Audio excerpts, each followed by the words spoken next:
Баршаңызға сәлем, арнама қош келдіңіздер. Бүгін мен сіздермен өте дәмді болып шығатын осындай тықыр-тықыр ететін қатпарлы самсалардың жасалу құпияларымен бөлісетін боламын.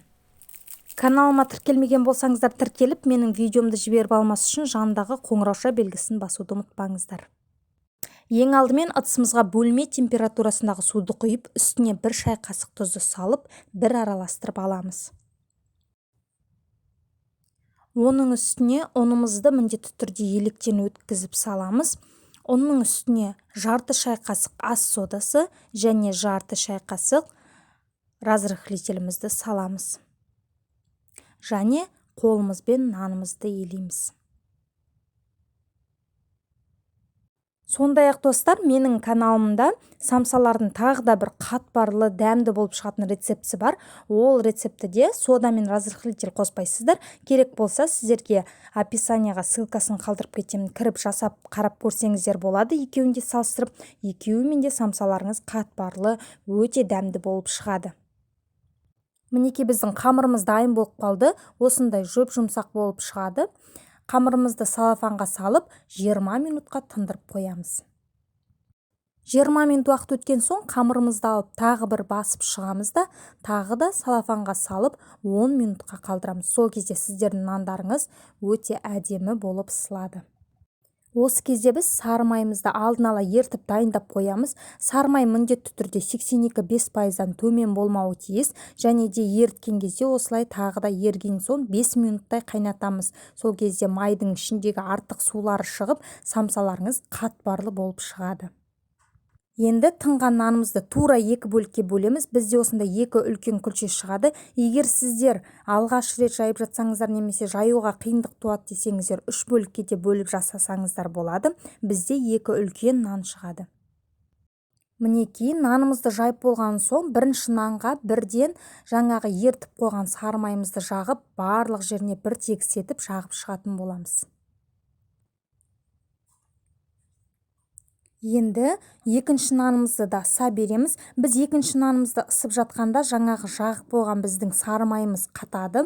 Бұл бізде өз кезегінде жаңағы біздің самсамыздың қатпарлы болуына өз көмегін тигізеді. Мінекей біздің нанымыз үлкен болып шықты көлемі. Енді осы нанымызды жаңағы сары май жағып қойған нанның үстіне қойып, оған да дәл солай сары майымызды толықтай бір тегіс етіп жағып шығатын боламыз. Майымызды жағып болған соң нанды видеодағыдай осындай рулет секілді орап шығамыз.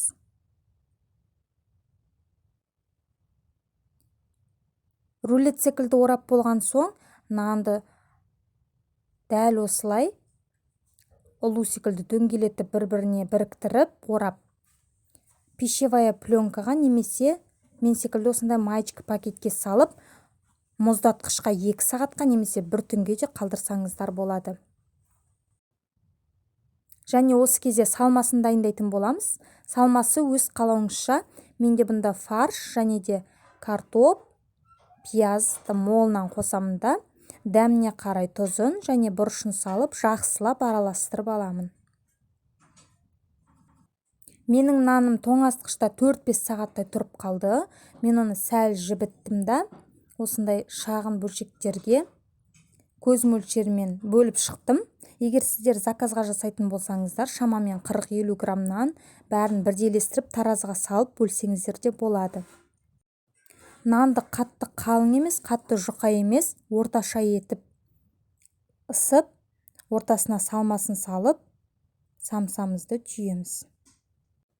Мен әдеттегідей оңай әрі уақытты көп алмас үшін осындай барлығында 3 бұрыш етіп түйіп шықтым. Тағы бір видеоларда алдағы уақытта мен сіздермен самсаның түйілу әдістерімен бөлісетін боламын. Бұл қамырды сіздер мұздатқышта бірнеше күн бойы қатырып ұстасаңыздар да болады. Кез келген уақытта алып шығып, жібітіп самсаларды жасай берсеңіздер өте ыңғайлы. Енді самсалардың үстіне жұмыртқаның сарысына сәл ғана сүт қосып, жағып шығамыз, және қалауыңызша әсемдік үшін үстіне кунжут, мак сепсеңіздер болады. Самсалар 200 градус қызып тұрған пеште 30-35 минут аралығында пісіп шықты. Қараңыздаршы, қандай қытырлақ әрі қатпарлы болып шыққан. Міндетті түрде дәл осы рецептпен жасап көріңіздер. Назарларыңызға көп рахмет.